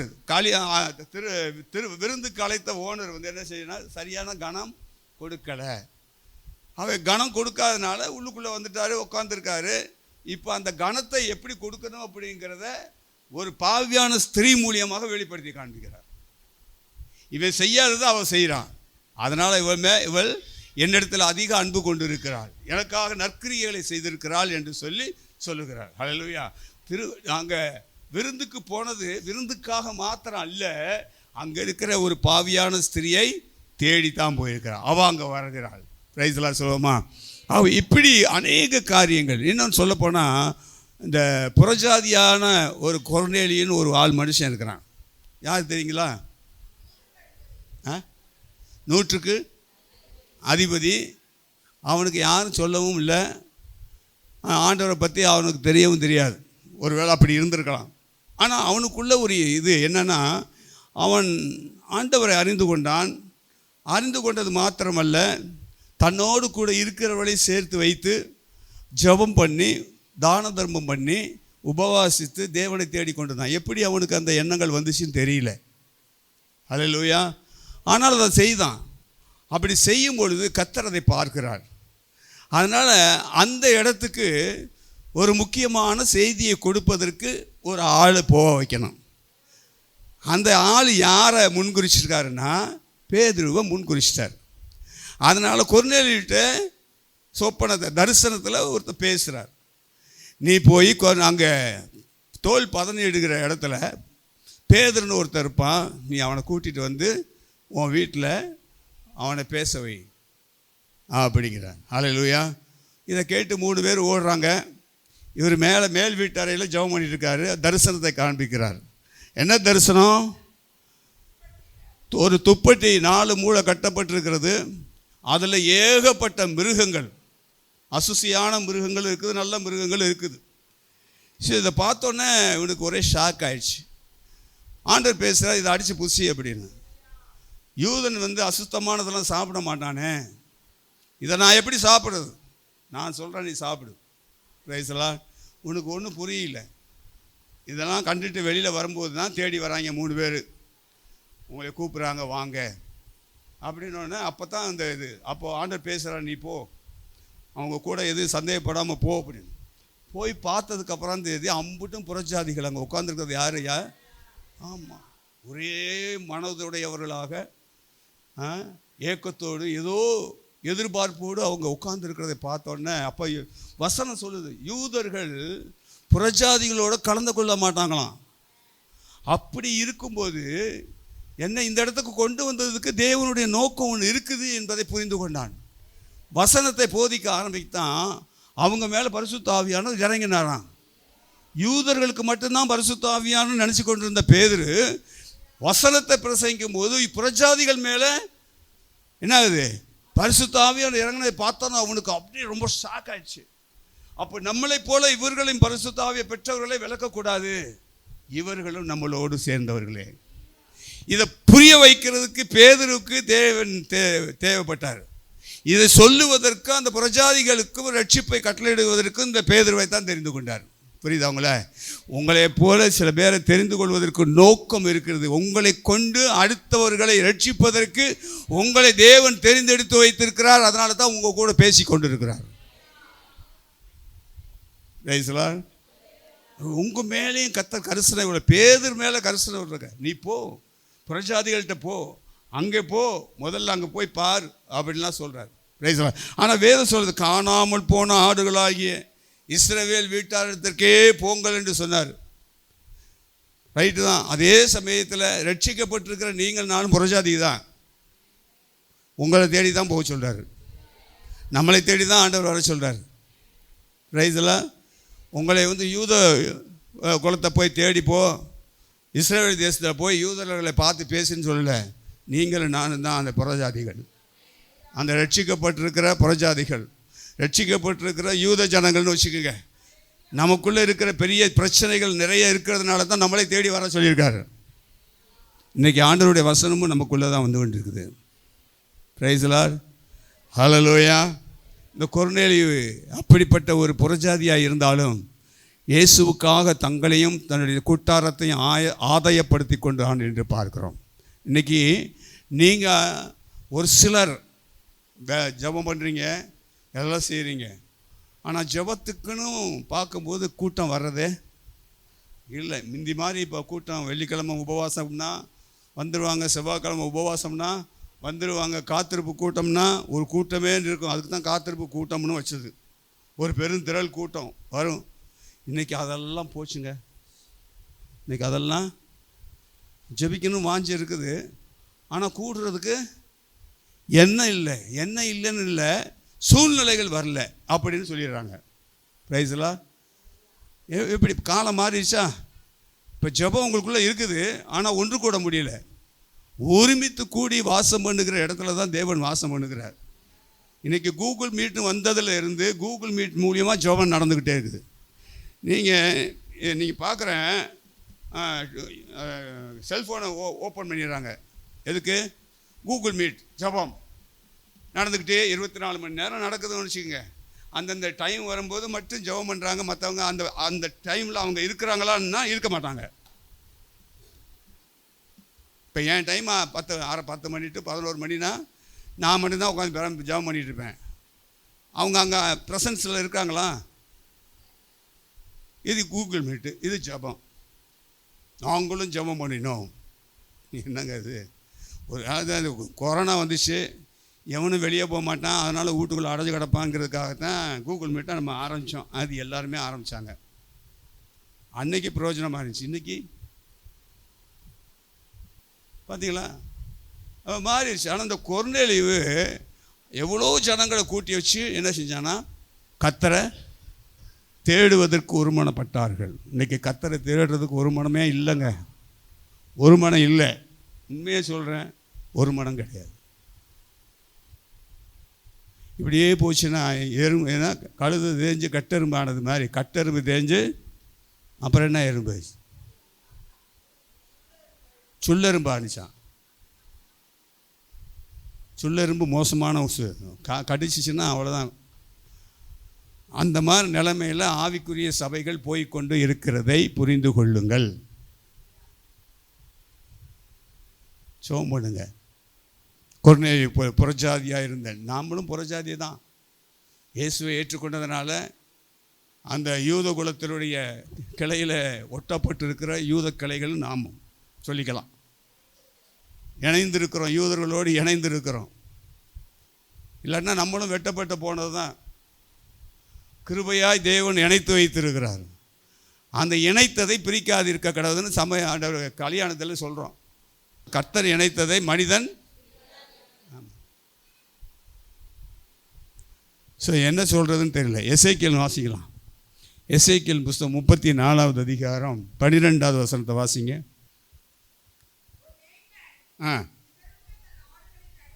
ஒரு மேய்ப்பன் சிதறுண்ட தன் ஆடுகளின் நடுவே இருக்கிற நாளில் தன் மந்தையை தேடிக்கொண்டிருக்கிறது போல நான் என் ஆடுகளை தேடி, ஆண்டவர் சொல்றார் பாருங்க, ஆண்டவர் சொல்றாரு, என் ஆடுகளை தேடி மப்பும் மந்தாரமுமான நாளில். இன்னைக்கு அப்படிதாங்க இருக்குது, மப்பும் மந்தாரமான நாள். இந்த நாள் எப்படிப்பட்ட நாள்? ஆமாம், மப்பும் மந்தாரமான நாளிலே அவைகள் சிதறண்டு போன எல்லா இடங்களிலும் இருந்தும் அவைகளை தப்பி வர பண்ணி. அல்லேலூயா. தப்பி வர பண்ணி அவை ஜனத்திலிருந்து புறப்படவும் சேரவும் பண்ணவும் அவருடைய சுய தேசத்தில் அது இருக்கட்டும். அப்போ இந்த மப்பும் மந்தாரமான இந்த நாட்களில் சிதறண்டு போயிருக்கிற என்னுடைய ஆடுகளை நான் தேடி வந்திருக்கிறேன். அவைகள் எல்லாம் நான் ஒன்று சேர்க்கிறதுக்கு. புரியுதா உங்களுக்கு? இன்றைக்கி நீங்கள் நானும் ஆண்டவருக்குள்ளே இருக்கிறோம், சேர்க்கப்பட்டிருக்கிறோம். சில ஆடுகள் சிதறண்டு போயிருக்கிறாங்க. சிதறண்டு போன எல்லா ஆடுகளை எங்கெங்கெல்லாம் போச்சோ அதையெல்லாம் ஒன்று சேர்த்து நான் வைப்பதற்குத்தான் நான் உங்கள் நடுவில் வந்திருக்கிறேன். 16வது வசனத்தை வாசிங்க. அதில் 16, நான் காணாமல் போனதை தேடி துரத்துண்டதை திரும்பி கொண்டு வந்து, ஏன்னா அது துரத்துண்ட போனதுனால, காணாமல் போனதுனால அதுக்கு என்ன ஆயிடுச்சு? எலும்பு முறிஞ்சு போச்சு, காயங்கட்டி நசல் கொண்டு போயிடுச்சு. அதை என்ன செஞ்சேன்? திடப்படுத்துவேன். நியாயத்துக்கு தக்கதாய் அவைகளை மேய்த்து புஷ்டியும் பலனுள்ளவைகளாக அவைகளை அழிப்பேன். இந்த காயங்கட்டி அதை காப்பாற்றுவேன், மற்றவர்களை எல்லாம் நான் என்ன செய்வேன்? அழிப்பேன். ஆண்டவர் நம்ம மேலே எவ்வளோ கரிசனையாக இருக்கார் பாருங்க. சிதறண்டு போயிருந்ததை நம்மளை ஒன்று சேர்ப்பதற்கு தான் வந்திருக்கிறார். நாங்கள் ஜெபம் பண்ணுறது என்னென்னா, யாரெல்லாம் பின்வாங்கி போனார்களோ அவங்களெல்லாம் மீண்டும் கொண்டு வாங்க ஆண்டவரேன்னு ஜெபம் பண்ணுறோம். கைவிட்டுறாதீங்க. அவங்க எப்படியாவது வரணும், எப்படியாவது தேவ சமூகத்துக்குள்ளே வந்துடணும். அவங்கள கைவிட்டுறாதீங்க. ஆண்டவர் அதைத்தான் விரும்புகிறார். சிதறண்டு போய் கிடக்கிற என் ஆடுகளை தேடி நான் வந்தேன். ஹல்லேலூயா. யோவான் 3:17 வாசிங்க. யோவான் 3:17 வாசிங்க. உலகத்தை ஆக்கினைக்குள்ளாக தீர்க்கும்படி தேவன் தம்முடைய குமாரனை உலகத்துக்கு அனுப்பாமல், என்னதுக்கு எதுக்காக வந்தாருங்கிறத சொல்ல வர்றார். எதுக்காக அனுப்பலை? ஆக்கினை தீர்ப்பு அடைவதற்காக குமாரனை அனுப்பலை, இயேசுவை அனுப்பலை. அவரால் உலகம் ரட்சிக்கப்படுவதற்காகவே அவரை அனுப்பினார். உங்களை அழிப்பதற்கல்ல, ரட்சிப்பதற்கு தேவன் உங்களை இயேசுவை இந்த உலகத்துக்கு அனுப்பினார் என்று பார்க்குறோம். அப்போ நம்ம வந்தது நோக்கம் என்ன? நம்மளை ரட்சிப்பதற்கு, நம்மளை தண்டிப்பதற்கல்ல. அல்லேலூயா. நம்மளை ரட்சித்து மீண்டும் அவருடைய சமூகத்திலே கொண்டு போய் சேர்ப்பதற்காக அவர் மனுஷகுமாரனாக இந்த பூமியிலே வந்தார். உங்களையும் என்னையும் தேடி வந்தார். சவுல் யார் தெரியுமா?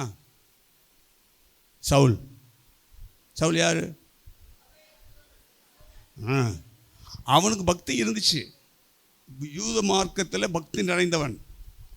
அவன் யெகோவா, அதாவது யெகோவா தேவனை, மூதாதையருடைய தேவனை வழிபட்டவன் யெகோவா, இல்லையா? ஆனால் இயேசு கிறிஸ்துவ அவருடைய காரியங்களையெல்லாம் அவனுக்கு தெரியவே தெரியாது. சபைகள் உருவாகிறதுனால சபைகளை அழிப்பதற்காக அவன் என்ன செய்கிறான்? புறப்பட்டு போகிறான். நல்லவன் தான். ஆனால் ஆண்டவராக இயேசு கிறிஸ்துவ அறியாதனால சபைகளை துன்பப்படுத்த ஆரம்பிக்கிறான். சபை யாருது? கர்த்தருடையது, இயேசு கிறிஸ்துடையது. ஆகவே கர்த்தர் அவனை சந்திக்கிறார். எப்போ சந்திக்கிறாரு?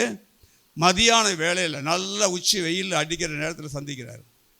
அவர் சந்திக்கும் போது உச்சி வெயிலை காட்டிலும் அந்த ப்ரெசன்ஸ் எவ்வளோ அவனை மூடியது, கீழே தள்ளினது. அப்போது அவனுக்கு ஆச்சரியம். அப்போ ஆண்டவர் பேசுகிறார், முள்ளில் உதைக்கிறது உனக்கு லேசாப்பா? கடினமா இல்லையா? ஆண்டவரே நீர் யார்? நான் என்ன செய்யணும்? அவன் உடனே பாருங்க, அவன் உடனே தன்னை தாழ்த்திக்கிறதை பார்க்குறோம். நீ போ, அங்கே அவனுக்கு சொல்லப்படும். போனான், ரட்சிப்பை பெற்றுக்கொண்டான், சடுதலை ஞானஸ்நானம் பெற்றான், இயேசுவே தேவன் என்று பிறகு திருஷ்டாந்தப்படுத்தினான்.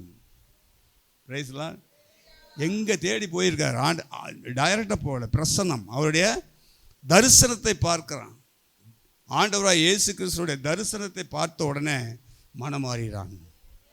ஹல்லேலூயா. இன்றைக்கி நிறைய பேருடைய சாட்சிகளை பார்க்கும்போது, கர்த்தர் இந்த வழியில் என்னை சந்தித்தார், இப்படி என்னோடு பேசினார், என்னை ஆண்டவர் அர்ப்பணித்தேன், என் வாழ்க்கையை அவருடைய ஊழியத்துக்கு அர்ப்பணித்தேன் என்று சொல்லி நிறைய காரியங்கள், சாட்சிகள் இன்றைக்கி பார்க்குறோம். Price the Lord. ஹல்லேலூயா. தேனிக்கு நான் பஸ்ஸில் போய்கிட்டு இருப்பேன். என்னுடைய எல்லா இதமும், அதாவது பாட்டு கேட்டுக்கிட்டே போவேன். ஒரு அகஸ்டின் ஜெபக்குமாருடைய செய்திகளையும் கேட்டுகிட்டே போவேன்.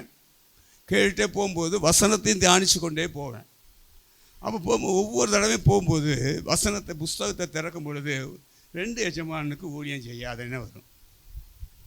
இது என்ன வசனம், இப்படி திறந்த உடனே இந்த வசனம் தான் என் கண்ணுக்கு படணுமா அப்படின்னு நான் சில சமயத்தில் நானே என்னை சங்கடப்படுத்தி கொண்டது உண்டு. திறந்த உடனே இந்த வசனம் தானே படுது, எத்தனையோ இருக்குதுயா, அந்த வசனம் கூட வரலையே அப்படின்னு சொல்லி அப்போது டக்குன்னு காதில் கேட்குறதெல்லாம் விட்டுட்டு அந்த வசனத்தை நல்லா தியானிக்க ஆரம்பித்தேன். ஆண்டவர் தெளிவாக பேசினார். அதாவது வேலையை விட்டுட்டு 2 எஜமானுக்கெலாம் வேலை செய்ய முடியாது, ஒரு எஜமானுக்கு தான் செய்ய முடியும், அந்த எஜமானன் நான் தான் அப்படின்னாரு. சரி, வீட்டில் வந்து கேட்டேன், உங்கள் இஷ்டம், நீங்கள் எப்படி வேணாலும் செய்யுங்க, கர்த்தர் பேசினால் நான் தடை செய்வதற்கு நான் யார்?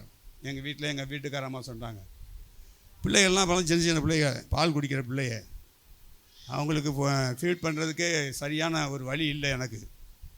ஸோ அப்படிப்பட்ட சூழ்நிலையில் கர்த்தர் அழைப்பு வந்ததுக்கு அப்புறம் நானே என்ன செஞ்சிட்டேன், ரிசைன் லெட்டர் எழுதி ஆஃபீஸை டேபிளில் வச்சுட்டு வந்துட்டேன். அவர் எடுத்து படித்து பார்த்துட்டு ஃபார்வேர்ட் பண்ணிட்டார். 3 மாதம் கண்டிப்பாக லீவே எடுக்காமல் ஆஃபீஸுக்கு போக வேண்டிய சூழ்நிலைகள் ஆண்டவர் பலப்படுத்தினார். 3 மாதம் முடிஞ்சோடனே ஒன்றும் இல்லாமல் என்னை அனுப்பிச்சிட்டாங்க. சோத்திரம், ரைஸ்லாம் ஆண்டவர்கிட்ட பொருத்தனை பண்ணி ஜெபம் பண்ணதுனால இன்றைக்கு வரைக்கும் அந்த பொருத்தனை ஜெபத்தை கேட்டு என்னை என் குடும்பத்தை நடத்தி வருகிறார். என்னை தேடி வந்த ஆண்டவர் உங்களையும் தேடி வருகிறார். ரைஸ்லாம் ஹல்லேலூயா. எதை குறித்து கலங்காதீங்க. உங்களை தேவன் தெரிந்தெடுத்து உங்கள்கிட்ட வந்தாருன்னா அவர் கையில் ஒப்பு கொடுத்துருங்க, உங்கள் வாழ்க்கையெல்லாம் மாறிடும். இன்றைக்கி பிள்ளைகளையும் ஆண்டவர் சமூகத்தில் ஒப்பு கொடுத்துட்டு ஒரே பையனையும் ஆண்டவர் ஊழியத்துக்கும் ஒப்பு கொடுத்தாச்சு. நானாவது பென்ஷன் வாங்கினேன், அவனுக்கு பென்ஷனும் கிடையாது. ஆண்டவர் தான் பென்ஷன் கொடுக்கணும். அவன் செய்கிற ஊழியத்துக்கு வேலைக்கு கூலி கொடுக்குறது யார்? கர்த்தர் தான். உனக்கு ஏதாவது தேவையாப்பா அப்படின்னா எனக்கு ஒன்றும் தேவையில்லை அப்படின்வான். அவனுக்கு ஏதாவது ஒரு பிரச்சனை அப்படின்னா கூட அமைதியாக போயிடுவானே தவிர எதுவும் எங்கள்கிட்ட கேட்டதே கிடையாது. ஏனென்றால் கர்த்தர் அந்த மாதிரி அவனை தெரிந்து கொண்டார். எதையும் தாங்கி கொள்ளுகிற ஒரு இருதயத்தை சின்ன வயசுலேருந்தே ஊழியத்தின் நுகத்தை சுமந்து கொண்டிருக்கிறாங்க. நிறைய அவமானங்கள் அவனுக்கு இருந்தது, போராட்டங்கள் இருந்தது. என்ன மாதிரி வேலையும் விட்டான். அன்றைக்கி 25,000 ரூபாய்க்கு சம்பளம். அவன் விடாமல் 10 வருஷத்துக்கு முன்னாடி ஐடி ஃபீல்டில் தான் ஒர்க் பண்ணாங்க. அப்போது 2 கம்பெனியில் போயிட்டு 2வது கம்பெனியில் வரும்போது கர்த்தர் தெளிவாக பேசினார். கீழ்ப்படியில் போட்டார் 3 போடு, 3 காய்ச்சல் ஒன்றா வந்துச்சு. Typhoid, dengue, malaria. ஐயா எழுந்திருக்க கூட முடியல, படுக்கை ஆகிட்டான். அவங்க சித்தி பக்கத்தில் இருந்து என்ன தான் செய்கிறதுன்னு தெரியல. அப்புறம் அவன் படுத்துக்கிட்டே பொருத்தனை பண்ணியிருக்கான். ஆண்டவரே இந்த ஒரு விஷயம் கூட மன்னிச்சு எனக்கு வந்துடுங்க, அடுத்து இந்த டிசம்பர் மாதத்துக்குள்ளே நான் வேலையை ரிசைன் பண்ணிவிட்டு நான் எங்கள் அப்பாவோட போயிடுறேன், அங்கே கொடுக்குற வேலையை நான் செய்கிறேன் அப்படின்ட்டு பொருத்தனை பண்ணதுக்கப்புறம் 3 காய்ச்சல் சரியாக போச்சு. நடந்த சம்பவங்க. டாக்டரே ஆச்சரியப்பட்டார். லிஸ்ட்டில் வந்து இத்தனை காய்ச்சல் இருக்குதுன்னு சொல்லி, அந்த வைரஸ் இருக்குதுன்னு சொல்லி காண்பிக்கப்பட்டது. இப்போ பொருத்தனை பண்ணதுக்கப்புறம் திருப்பி டெஸ்ட் பண்ணும்போது ஒன்றும் இல்லை.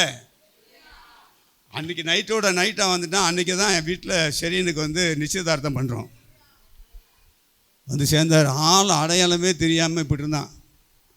ஸோ ஆண்டவர் வந்து அவனை தெரிந்து கொடுத்ததுனால, தேடி போனதுனால, தன்னை அர்ப்பணித்ததுனால இன்றைக்கி ஒரு ஊழியக்காரனாக அவருக்காக ஊழியம் செய்வதற்கு தன்னை அர்ப்பணித்திருக்கிற ஒரு மகனாக மாற்றிட்டார்.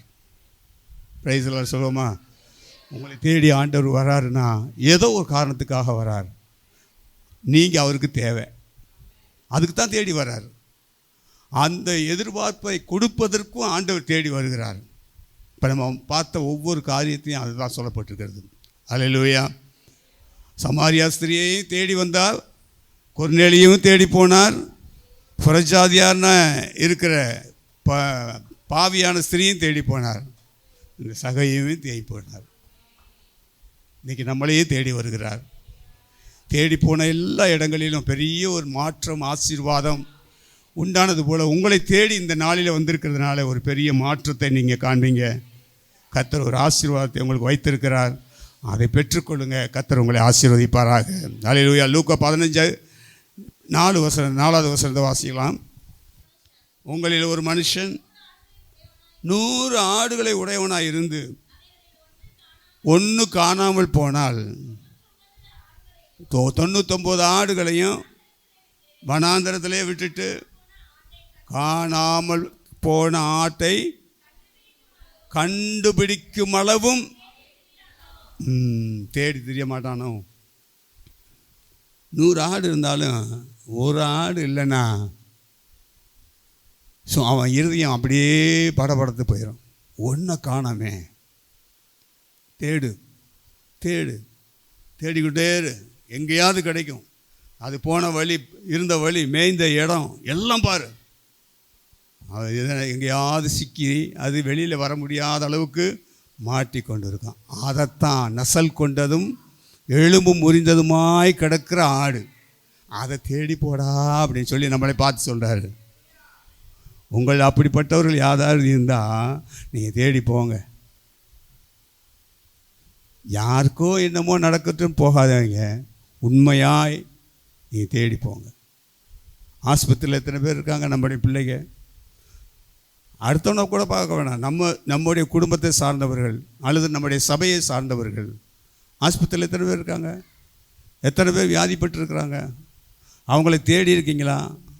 அவங்கள போய் பார்த்து ஆறுதல் சொல்லியிருக்கீங்களா? நான் மருத்துவமனையில் இருந்தேன், என்னை பார்க்க வரவில்லை, யார் சொல்லுவா? நான் சிறைச்சாலையில் இருந்தேன், என்னை பார்க்க வரவில்லை, யார் சொல்லுவா? சிறைச்சாலையில் இருக்கிறவன் நான் சொல்லுவான். நான் பசியாக இருந்தேன், எனக்கு ஆகாரம் கொடுக்கல, யார் சொல்லுவா? நமக்கு அந்த எண்ணம் இல்லையே.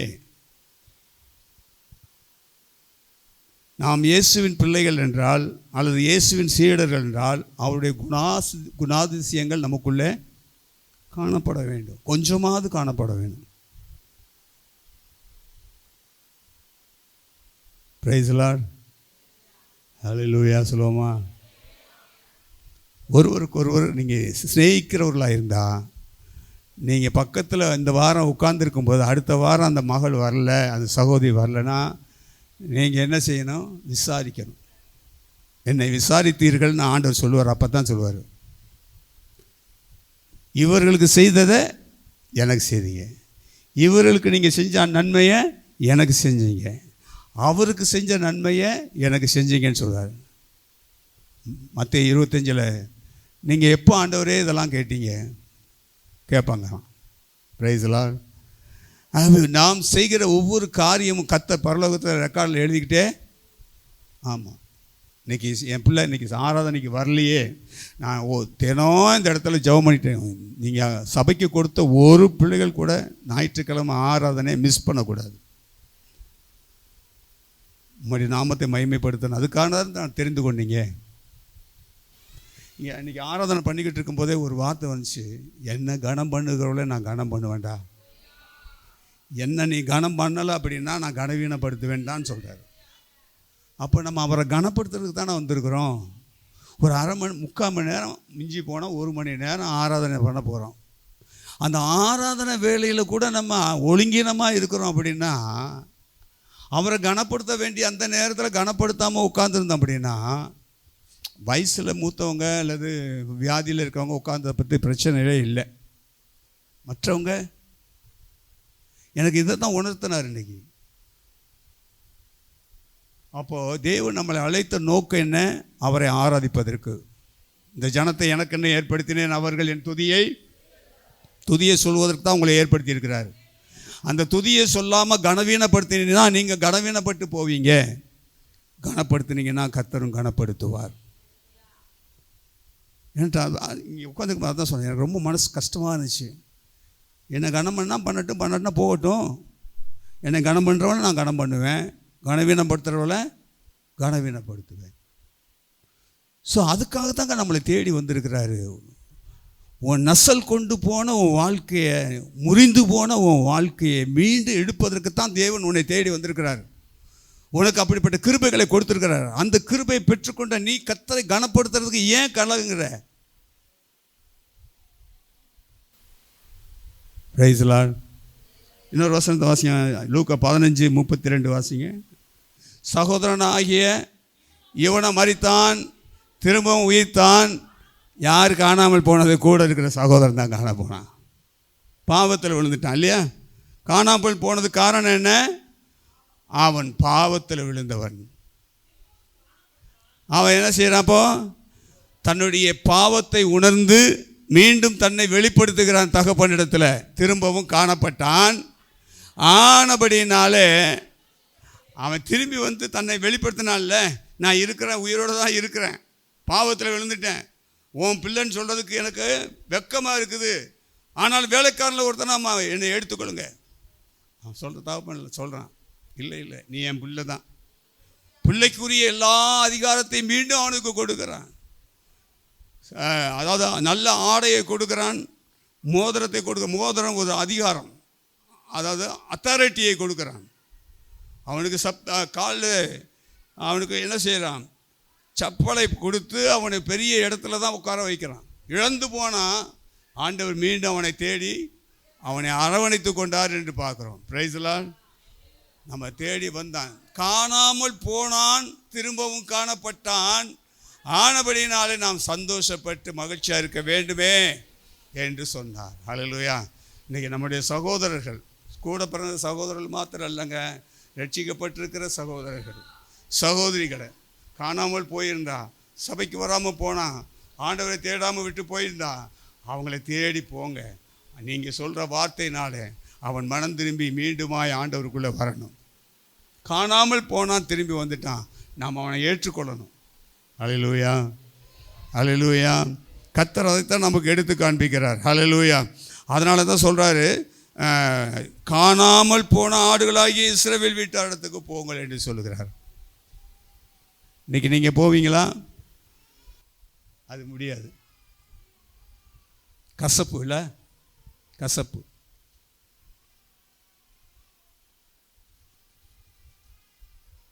இல்லாதவங்க வீட்டுக்கு போங்க.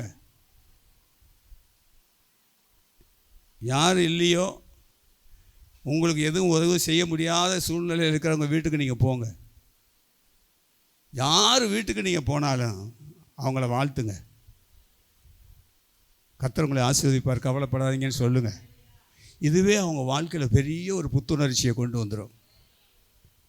நீங்கள் செய்யாதனால தான் அவங்க என்ன சொல்கிறதுனா நசல் கொண்டு போய் இருக்கிறாங்க. ஆறுதல் சொல்வதற்கு யாருமே இல்லாதனால சோர்ந்து போய் துவண்டு போய் நிற்கிறாங்க. எனக்கு யாருமே இல்லை அப்படின்னு. அதுக்கு தான் ஆண்டவர் உங்களையும் என்னையும் தெரிந்து கொண்டார். போங்க, கூப்பிடுறதுக்கு போங்க. அல்லது யார் வீட்டுக்காக போகணும்னு நினச்சிங்கன்னா போங்க, ஜெபம் பண்ணிட்டு போங்க. நீங்கள் போகிற நிமித்தமாக அந்த குடும்பம் ஆசீர்வதிக்கப்படும். கர்த்தர் உங்களை கொண்டு தான் பெரிய காரியங்களை செய்ய போகிறார். அதுக்காகத்தான் உங்களை நான் ரட்சித்திருக்கேன்னு சொல்கிறார். இந்த கொர்நேலியுக்கு என்னங்க தெரியும்? அவன் 100க்கு அதிபதி, எப்படி வேணாலும் இருந்துட்டு போயிடலாம், நல்ல சந்தோஷமாக இருந்துட்டு போயிடலாம். ஆனால் அவன் உள்ளத்தில் ஒரு எண்ணமே, இந்த ஆண்டவரை அறிந்து கொள்ளணும். அவர் யார், எப்படிப்பட்டவர் நமக்கு தெரியாது. நம்ம ஜெபம் பண்ணுவோம், நம்மளால் முடிஞ்ச தான தர்மத்தை செய்வோம், செஞ்சுக்கிட்டு இருந்தான். கர்த்தர் ஒரு நாள் அவனோடு இடைப்பட்டார். பேதுரு போனதுனால அவங்க ஒரு பெரிய மாற்றமே வந்தது. போங்க, நீங்கள் செய்யுங்க. அநேகர் ஆத்துமாக்களை மீண்டும் சபைக்குள்ளே கொண்டு வாங்க. அந்த பெரிய உத்தரவாதத்தை ஆண்டவர் உங்கள் கையில் கொடுத்துருக்கிறார். அதுக்கு தான் கர்த்தர் உங்களை சபையில் தூணாக வைத்திருக்கிறார். நீங்கள் அதை செய்யுங்க. உங்களை பயன்படுத்த விரும்புகிறார் கர்த்தர்.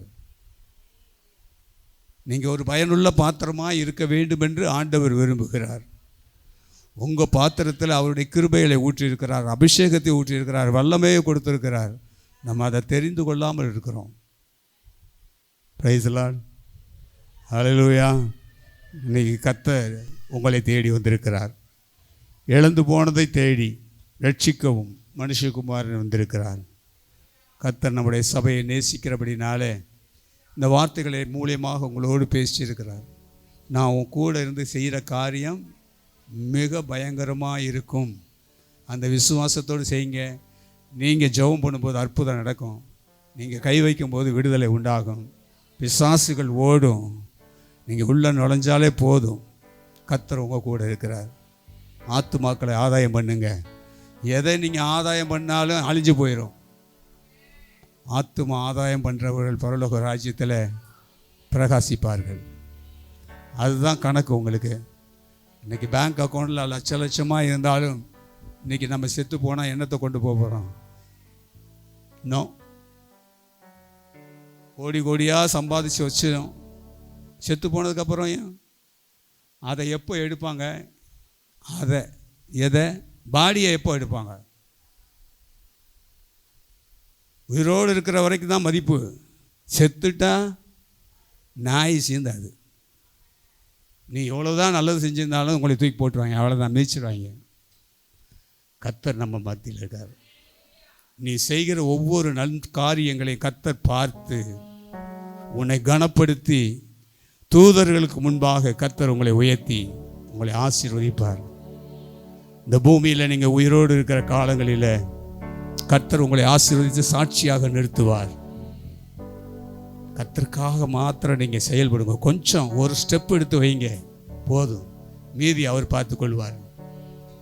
அதுக்கு தான் தேடி வந்திருக்கிறேன்னு சொல்கிறார். உங்கள் வாழ்க்கையில் என்னென்ன ஆண்டவர் விட்டு விலகி நிற்கிறீங்களோ அதெல்லாம் இழந்து போனது தான். கர்த்தரை விட்டு விலகி போனது தான். அப்படிப்பட்டவர்களை தேடி தான் இன்றைக்கி வந்திருக்கிறேன்னு சொல்கிறார். கண்களை மூடுவோமா? Praise the Lord.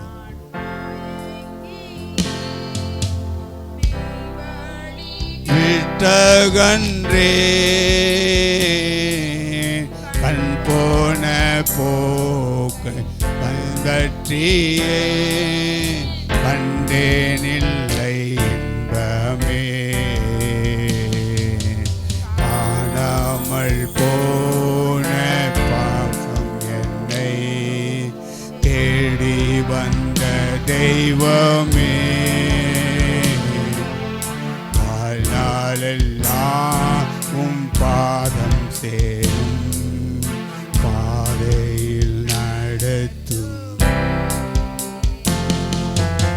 குயவனே குயவனே படைப்பின் காரணனே களிமண்ணான என்னையுமே கண்ணோக்கி பார்த்திடுமே. ஆண்டவர் சமூகத்தில் ஒப்பு கொடுங்க. இயேசுவே, என்னை தேடி வந்து என்னை ரட்சித்தீங்கப்பா. இன்னும் நான் உமக்கு என்ன செய்ய வேண்டும் என்பது ஆண்டவரே, உம்முடைய சித்தத்தை நான் இந்த பூமியில் நான் இருக்கிற காலத்திற்குள்ள நான் செய்து முடிக்க வேண்டும் என்று நான் விரும்புகிறேன். அந்த விருப்பத்தை தேவன் நிறைவேற்றி கொடுங்க. உம்முடைய வார்த்தையை சுவிசேஷமாய் அறிவிப்பதற்கு என்னையும் பயன்படுத்துங்க. என் மூலியமாய் ஒரு சில ஆத்துமாக்களையாவது நரகத்தின் பிடியிலிருந்து தப்பித்து தேவ சமூகத்தில் நான் கொண்டு வந்து சேர்க்கிற ஒரு பாத்திரமாய் என்னை மாற்றும். என்னை அர்ப்பணிக்கிறேன் ஆண்டவரே. இங்கே வந்திருக்கிற யாவரையும் உம்முடைய கரம் தொடட்டும். ஒரு மாற்றத்தை ஏற்படுத்துங்க. பிள்ளைகள் எதிர்பார்த்திருக்கிற நல்ல முடிவுகளை நீர் கொடுப்பதற்கு சித்தமுள்ளவராய் இருக்கிறபடினாலே அந்த நன்மையான ஈவுகளை உடைய பிள்ளைகளுக்கு தந்து ஆசீர்வதிக்க வேண்டும் என்று ஜெபிக்கிறேன். அவர் உன் மன விருப்பத்தின்படி தந்தருளி உன் ஆலோசனைகளை நிறைவேற்றுவாராக என்று சொன்ன வசனத்தின்படி ஆண்டவரே, உம்முடைய பிள்ளைகளுடைய மன விருப்பத்தை நிறைவேற்றுங்க. அவருடைய ஆலோசனைகளை ஏற்றுக்கொண்டு ஆசீர்வதிங்கப்பா. பிள்ளைகளை நீர் பயன்படுத்த போகிறதுக்காக நன்றி.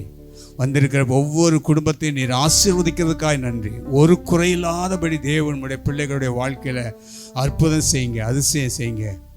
வரக்கூடிய காலங்கள் மிக மோசமான சூழ்நிலைகள் இருக்கிறபடினாலே சிறு குழந்தைகள் முதல் கொண்டு பெரியவர்கள் வரைக்கும் கைவிடாதபடி கர்த்தருடைய கிருபை தாங்கி நடத்தும்படியாய், வேலி அடைக்கும்படியாய், பாதுகாக்கும்படியாய் ஜெபிக்கிறேன். படிக்கிற பிள்ளைகள் எதிர்பார்த்திருக்கிற ரிசல்ட்டை ஆசீர்வதித்து 10th +1 +2 ரிசல்ட்டை ஆசீர்வதித்து வழி நடத்துங்க. தேவைகள் எல்லாம் சந்திங்க ஆண்டவரே. குடும்பங்களை தேவன் கர்த்தர் பொறுப்பெடுத்து கட்டி எழுப்புவீராக, நன்மையினால் நிரப்புவீராக. ஆண்டவரே, உம்மை தேடி வந்திருக்கிற ஆண்டவரே, நம்முடைய பிள்ளைகள், உம்மை ஆராதிக்கிற பிள்ளைகளையும் நீ தேடி வந்திருக்கிறபடினாலே நீர் அவர்களை கைவிடாதபடி ரட்சித்து காத்து வழி நடத்துங்க. இயேசுவின் நாமத்தில் ஜெபிக்கிறோம் நல்ல பிதாவே. ஆமென். ஆத்துமாவே கர்த்தரை ஸ்தோத்திரி, என் முழு உள்ளமே அவருடைய பரிசுத்த நாமத்தை ஸ்தோத்திரி. என் ஆத்துமாவே கர்த்தரை ஸ்தோத்திரி, அவர் செய்த சகல உபகாரங்களையும் மறவாதே. ஆமென். நமது கர்த்தராகிய இயேசு கிறிஸ்துவுடைய கிருபையும் பிதாவாகிய தேவனுடைய அன்பும் பரிசுத்த ஆவியானவருடைய ஐக்கியம் சமாதானமும் என்றும் என்றும் இப்பொழுதும் நம்மளோடு இருப்பதாக. ஆமென். ஹல்லேலூயா.